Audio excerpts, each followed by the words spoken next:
Hello and welcome to BYJU'S Exam Prep IAS. Before we begin today's session of the comprehensive Hindu analysis, an important announcement. In the ongoing Target Prelims 2022 crash course, where we are discussing all the current affairs which are important from the past year or so, tomorrow's class, that is the last class of this crash course, will be the third class of international relations. Do join in for this class sharp at 7:30 p.m. As you know, this 2-hour class will go on till 9:30 p.m. and we will be discussing all the important news that you need to know about international relations.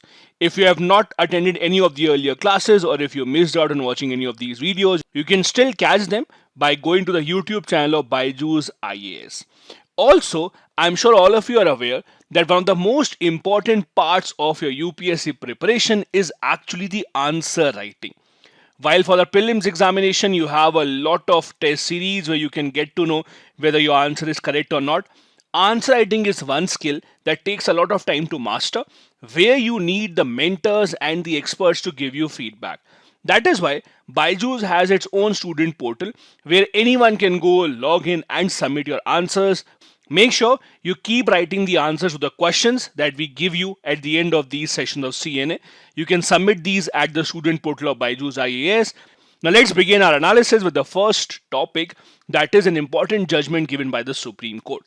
The Supreme Court here has confirmed the Gujarat High Court judgment saying that the union government cannot levy IGST on ocean freight imports. Now, in simple terms, there are two very important things that the Supreme Court has said in their judgment. First, both the center and the states have equal power to make GST related laws. And second, the union government cannot impose IGST on ocean freight imports. Let's discuss both of these one by one because both of these are different from each other. Let's talk about the first main topic. That is, the Supreme Court has said that the powers of the union and the state legislatures are equal, simultaneous, and unique in their sense. That means the union government cannot impose its will over the state legislatures when it comes to making laws related to the GST. The Supreme Court also said that the recommendations given by the GST Council are not binding even on the state legislature.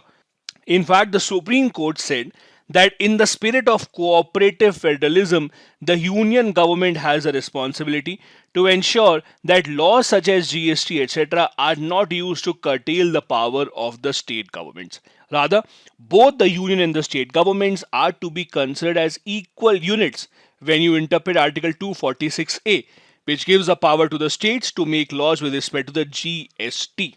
And if there is any kind of debate between the two parties, that is a union and the states, as per the Supreme Court, there should be a dialogue between the two units and not the union government imposing its will on the state government.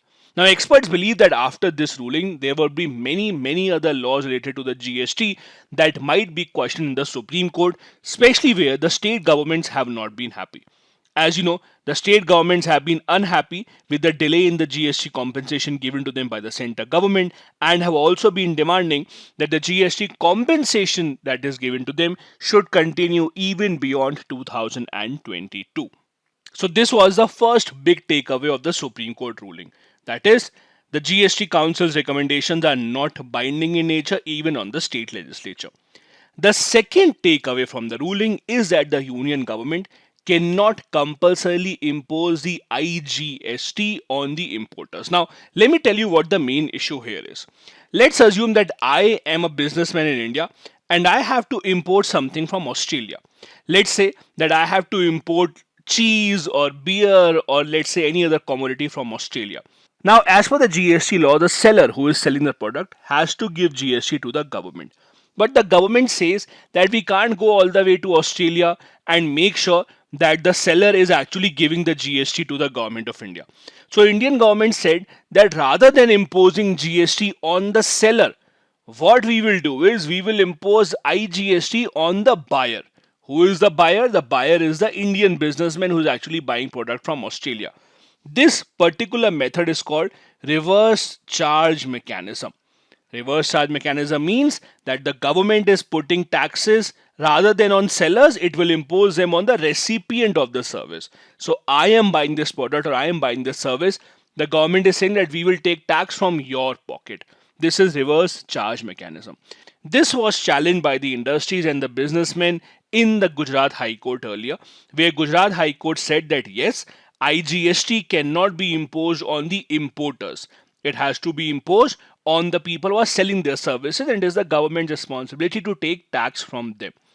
That is why the government of India had gone to Supreme Court, but the Supreme Court also has upheld the Gujarat High Court order saying that importer has already paid the IGST on the other components that they have been buying from different states.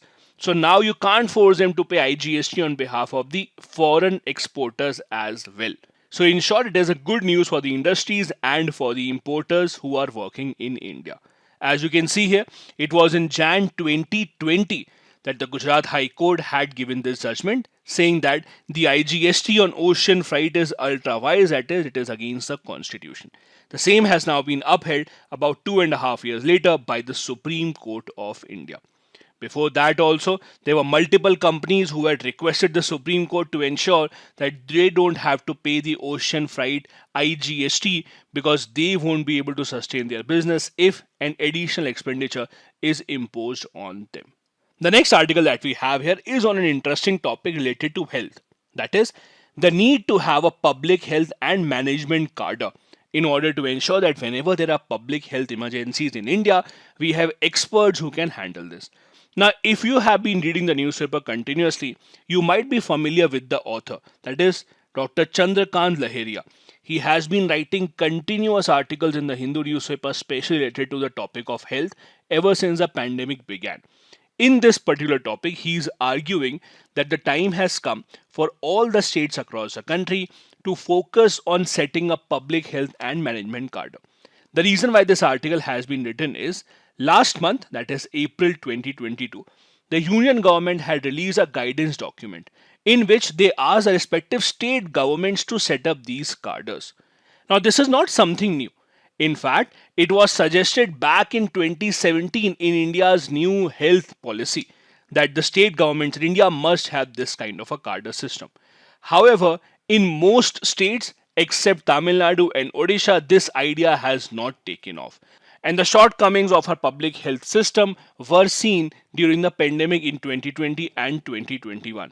That is why there is a new demand to get back to this idea and ask the states to ensure that there are enough trained healthcare professionals. Now try and understand this. Having enough number of doctors is not the same as having public health and management cadre. Even if you have enough number of doctors, that does not mean that they will be able to formulate policies for the government or for the public health emergencies. If you have public health and management cadre, that means that they will be trained accordingly, not just to handle one or two patients, but to make policies and guidelines for a wide group of population to ensure that if there is a health emergency in India in the future, we already have trained professionals to handle those. So having enough doctors or enough nurses is not enough. We need a special cadre of officers who have been trained to handle these kind of situations. This is the idea. Now, this guidance document that has been released by the union government says that the state governments must make action plan and fill the vacant posts in the next 6 months to a year. Now, the other interesting part is that this is not a new document. In fact, this document called the Indian Public Health Standards was first released in 2007. This is just a new revision that has been done of this particular document. This particular document did not just talk about having this public health and management cadre. It also talked about the necessary infrastructure that the public healthcare facilities should have. The author here says, even though 15 years have passed since the release of that particular document, and even today, only 15 to 20% of the government healthcare facilities have met these standards. So there is an urgent need to look into it very, very deep. The one silver lining in all of this is because of the pandemic, the governments across the world have realized the importance of having good health related infrastructure. That is why in the past 2 years, we have seen more budget being given to health related initiatives across the country. So the funding for public health services has become available, although it has not increased by a big margin, but there has been a slight increase. That can go a long way as per the author in ensuring that this idea turns into a reality. The new cadre that we would have should be given quality training in public health institutions, and all the vacancies of the public health staff should be filled up by the states as soon as possible. Now, the reason why the government of India has released such a document asking the states to take action is because, as you know, public health is a state subject as per the 7th schedule of the Indian Constitution. Now, let me add on to your knowledge by making a much stronger case about having public health cadre. Also, this is not the first time that the demand for having such a cadre has been made in the country. In fact, it goes back to 1959 when there was a committee called the Mudaliar Committee that had recommended that we need to have personnel dealing with problems of health and welfare, which should have rich experience of administration at the state level. This was repeated in 1973 by the Kartar Singh Committee, which said doctors with no formal training in infectious diseases control, surveillance systems, data management, community health related problems, and lacking in leadership and communication skills are ill equipped and are misfit to work at public facilities. So, as you can see, the demand for having such healthcare professionals that have been trained by the government for public health emergencies goes back to 1950s. In the current scenario, the demand was made in the 12th 5-year plan and the National Health Policy of 2017, as has been mentioned in this article as well. As I said earlier, Tamil Nadu was the first state that took the lead, followed by Odisha, which actually notified the establishment of public health cadre in the hope of ensuring vast improvement in the delivery of healthcare across the state. While the other states in India still lack in this particular regard, and that is why the author is making a point in this article that states need to work quickly in this field as well. As I discussed earlier, just having enough number of doctors would not be enough to handle these public health emergencies, because people who would work in the public health cadre would have much more experience in a lot of other things, including financial management, appropriate health functionaries. Their technical expertise should be built up by the government in order to ensure that the public healthcare system in India is at the top of the mark. The next article that we have here is written because 22nd of May is indeed the International Day for Biodiversity. And that is why this article is written by the director of UNESCO, making a point that we need to have many more biosphere reserves, not just in India, but also in India's neighbors such as Bangladesh, Bhutan, Nepal, Maldives, etc. Now, the reason why this article is focused mainly on India, Bangladesh, Bhutan, Maldives, and Sri Lanka is because the author here is a director of UNESCO, which covers Bangladesh, Bhutan, India, Nepal, Maldives, and Sri Lanka only. That is why the examples that you will find in this article are from these nations only. The author here says that as per the Global Assessment Report on Biodiversity and Ecosystem Services, it has been found that the main reasons behind the loss of biodiversity across the world are climate change, invasive species, that means species that eat up other species and make them extinct, or over exploitation of natural resources, pollution, and urbanization. Now, these things are no secret, and all of you are well aware of how each of these has harmed the biodiversity in India. The author here is saying that the silver lining is that in the past 5 decades, a lot of new accomplishments have been made led by UNESCO. In 1971, UNESCO created the World Network of Biosphere Reserves, under which they have recognized a lot of biosphere reserves across the country, including 12 in India as well. He says that there are a total of 30 biosphere reserves that have been established in South Asia only, with the first one being in Sri Lanka. In India, the first biosphere reserve to be recognized by UNESCO was the Nilgiris in 2000, and last one was Panna in Madhya Pradesh in 2020, making it a total of 12 biosphere reserves in India recognized by UNESCO. Efforts in this regard have also been taken by countries such as Maldives, that is the lowest lying country in the entire world, but it is still working with UNESCO to ensure that there are enough conservation and restoration coastal ecosystems that are set up across the country. There are other countries in our neighborhood that have to work towards it, because countries such as Bangladesh, Bhutan, and Nepal still don't have any biosphere reserve, and they are on the priority list of UNESCO. As you know, if a country has to get a biosphere reserve recognized by UNESCO, it is a country's responsibility first to put up this nomination. Even after UNESCO recognizes it, the site remains under the sovereign control of the government only. Just that they get a lot of support from UNESCO about how to conserve it. They get a lot of technical assistance. They get a lot of expertise, which helps the country in ensuring that that particular site becomes a tourist attraction. It also fetches much more funding, and it is a win-win situation for everyone. And that is why, as per the author, we need to have much more biosphere reserves. He says that for a country of India's size and biodiversity, just 12 biosphere reserves recognized by UNESCO do not do justice to India as well. And thus, India should also think seriously in this particular area. As you know, the biosphere reserves, for being designated as one by UNESCO, need to fulfill certain criteria. These include that the site must contain protected and minimally disturbed core areas of value of nature. Also, there should be involvement of local communities and use of their own knowledge in biodiversity preservation. The areas should have potential for preservation of traditional tribal, rural modes of living, etc. Now, when you look at a biosphere reserve, it mainly has three types of areas. This particular information is very, very important for your examination, so do pay attention because questions have been asked specifically from this information. At the center of this biosphere reserve, the area is called the core area. This is the most protected area of the biosphere reserve, and it is regulated under the Wildlife Protection Act of 1972. No human interference is allowed in this particular area. After that comes a buffer zone which surrounds the core area. In this buffer zone, activities such as tourism, fishing, grazing, etc. are allowed. In fact, research and educational activities are actually encouraged to take place in this area. Then comes a transition zone, which is the outermost part of the biosphere reserve, where you can also have human ventures and conservation. So there are local tribes that live in these areas. They also undertake settlements and manage their own forest in this particular area. If you think that remembering it in the form of diagram would be more helpful for you, then this is the diagram. As you can see, this is a core area, then comes a buffer zone, and then comes a transition zone. Do remember this from this diagram as well. Now, whenever you talk about Biosphere Reserve and UNESCO, we refer to the 1971 Man and Biosphere Program of UNESCO.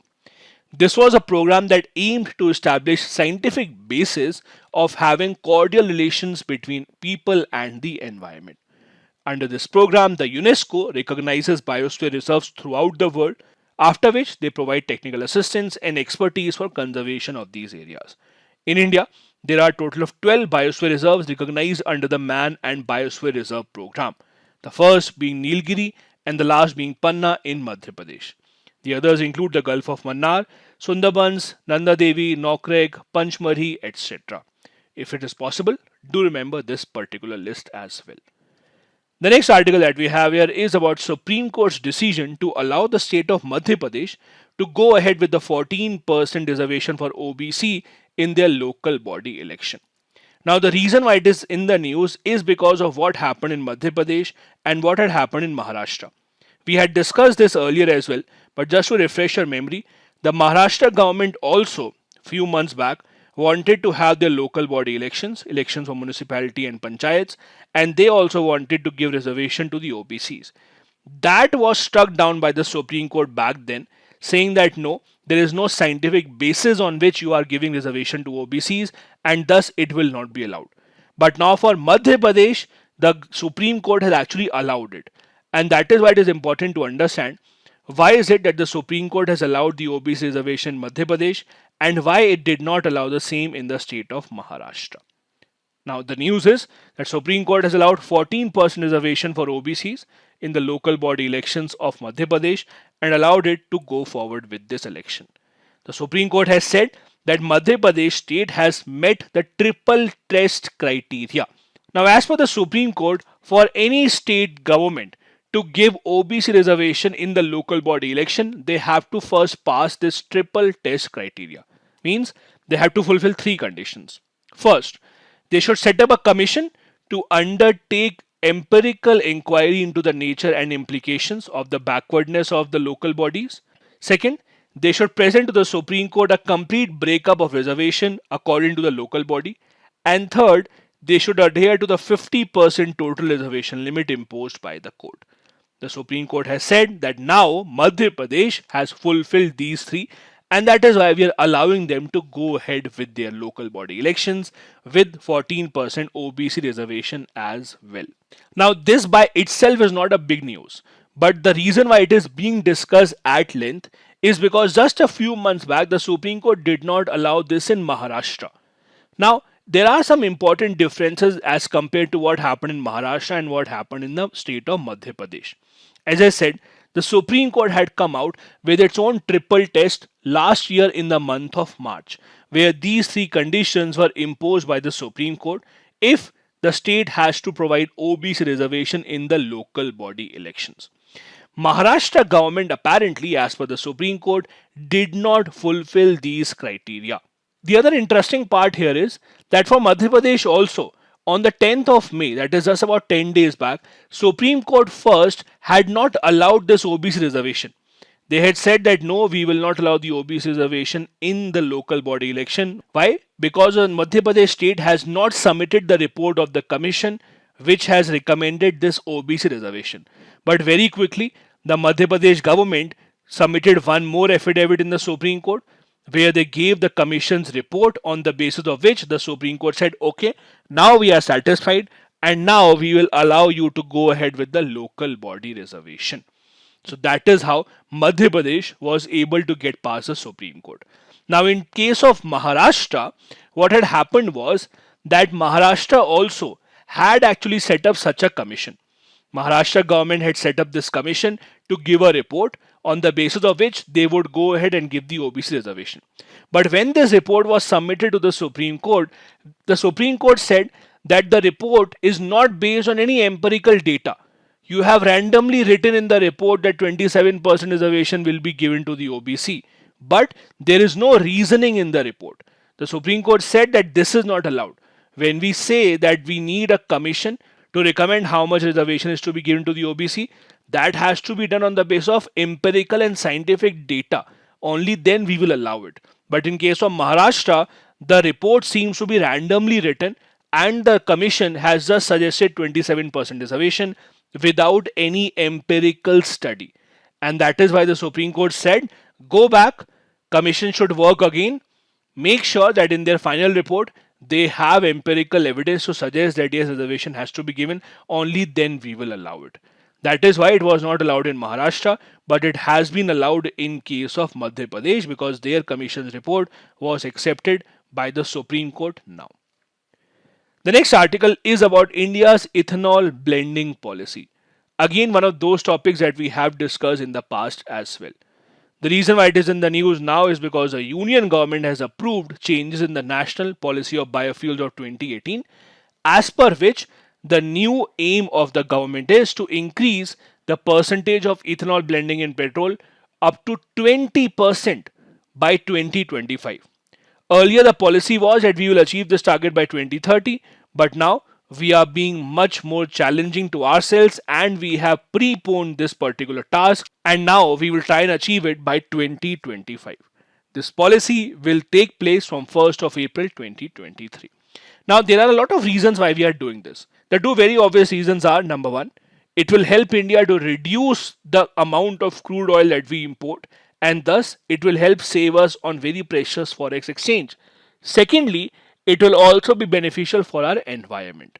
It is expected that the emissions through ethanol will be much more environment friendly as compared to 100% petrol. And that is why this policy has made so much sense.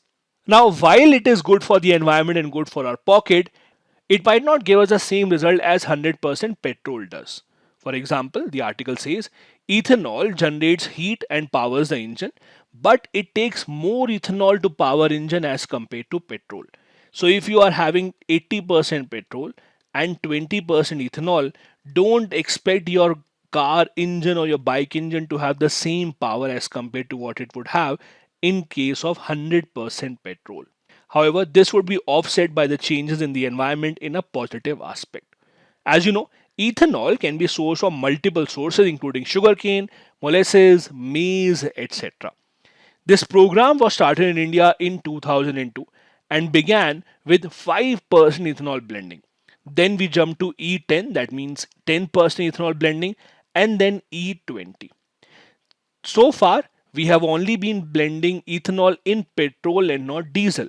Now the government has also targeted 5% blending of ethanol in diesel as well by 2030. Now also you must understand that it's not just about blending ethanol with petrol. It is also about building appropriate engines and vehicles that can run on this kind of a fuel. Now let's say you have a car right now, and in that car you put petrol that is 80% petrol and 20% ethanol. Your car will still work, but the efficiency will reduce, and it would also have a negative impact on the health of your engine.